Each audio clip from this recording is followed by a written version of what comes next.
Welcome back to The Explainer. Today, we're diving into something that's honestly as passionate as it is complex.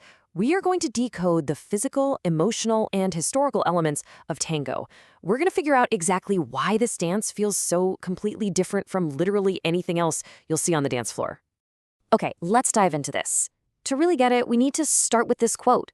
Tango is often described as more than a dance. It's a lived feeling, a conversation with rhythm. If you think of dancing as just, stringing together a bunch of coordinated steps to a beat, you've kind of got to leave that assumption at the door. Tango is really this intimate, deeply felt dialogue between two people and the music. So here's our roadmap for peeling back the layers of this onion today. We're going to look at this conversation with rhythm, trace its roots in the margins, follow the journey from local milongas to worldwide stages, break down the actual mechanics of tension, and wrap up with its unique local grammar. All right, kicking things off with Section 1, a conversation with rhythm, and this whole idea of the intimate exchange. You see, tango places a massive priority on closeness, timing, and this concept called interpretive phrasing. It absolutely does not care about just moving your feet in sync. This intense focus on phrasing is exactly why tango feels so strikingly different. You aren't just moving next to someone, you are practically breathing with them. You're interpreting the music together, right there in real time. Let's move to Section 2, Roots in the Margins, a cultural blend, and see how this builds. So the story kicks off in the late 1800s, right in the urban margins of the Rio de la Plata region. Fun fact, guys actually used to practice the steps with other guys out in the streets before they ever approached women. These port areas were just these incredible melting pots of immigrants and Afro-descendant communities. And by the turn of the century, port life really accelerated the blending of music, dance, and street slang which birthed early tango. By the early 20th century, recordings and performances took it worldwide. But, and this is key, it absorbed new influences while completely preserving its original emotional core.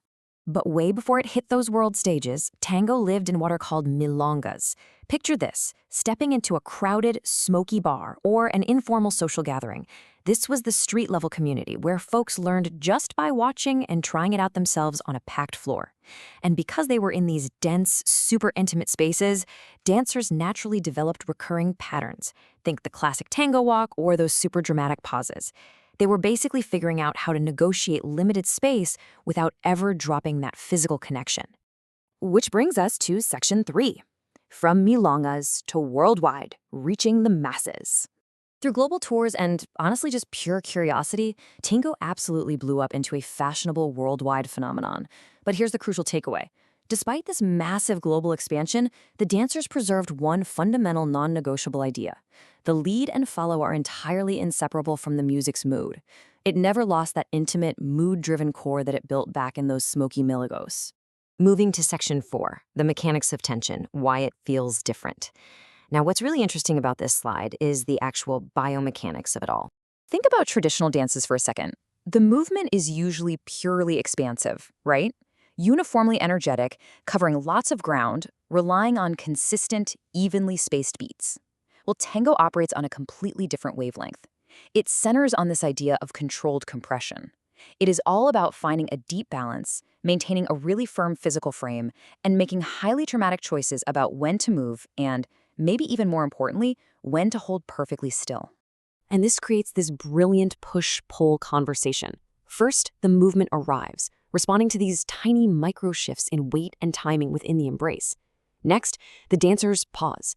But that holding, it's not passive. It's an active, firm tension that's guided entirely by the music.